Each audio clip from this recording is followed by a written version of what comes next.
नाम श्रेयांशी मौर्य है। नमस्कार, मेरा नाम आर्यन कुमार है। आज आज हम लोग विकसित भारत बिल्डोथान 2025 के अंतर्गत आत्मनिर्भर भारत के ऊपर अपना विचार व्यक्त करना चाहते हैं। इन इंडिया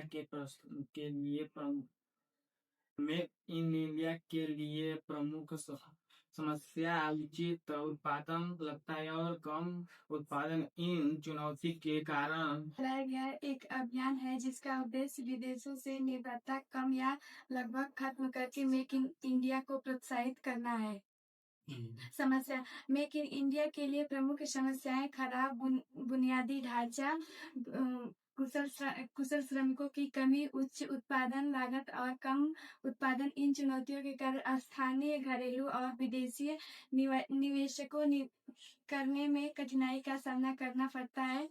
बुनियादी ढांचा देश में परिवहन और बिजली की आपूर्ति जैसी बुनियादी सुविधाएं आज भी कमजोर हैं, जिससे उत्पादन और आपूर्ति श्रृंखला प्रभावित होती है।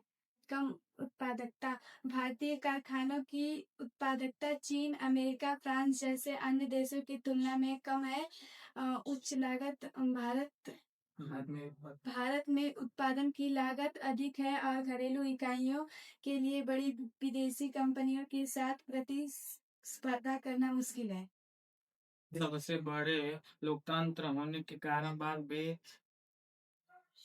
लेकर आज हम विश्व के सबसे बड़े लोकतंत्र होने के बाद भी टेक्नोलॉजी से लेकर महंगे सामानों और रक्षा संयंत्रों के लिए विदेशों पर निर्भर है। टेक्नोलॉजी का लगभग सभी सामान चीन तथा रक्षा संयंत्र के लिए हमें फ्रांस जैसे देशों पर निर्भर रहना पड़ता है।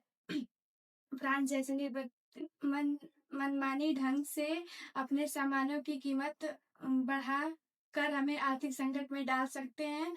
और चीन की तरह फ्रांस हमें रक्षा संयंत्र देने के लिए मना करे तो हमें अपने की अपेक्षा अमेरिका या अन्य देशों से अधिक कीमत पर रक्षा संयंत्र खरीदने होंगे।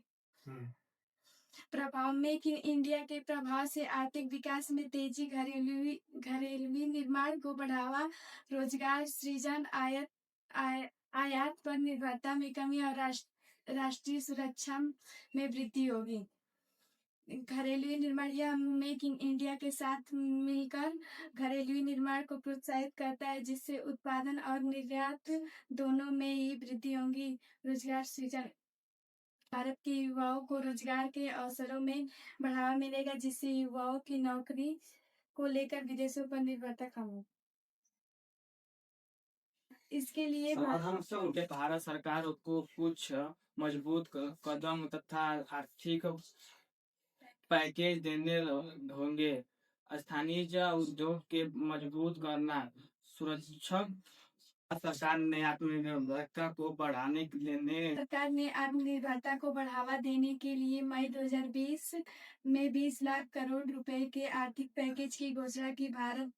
जो भारत की जीडीपी के लगभग 10% के बराबर था। अभी हाल ही में भारत सरकार ने जलमार्ग को बढ़ावा देने के लिए 70,000 करोड़ पैकेज की घोषणा की है।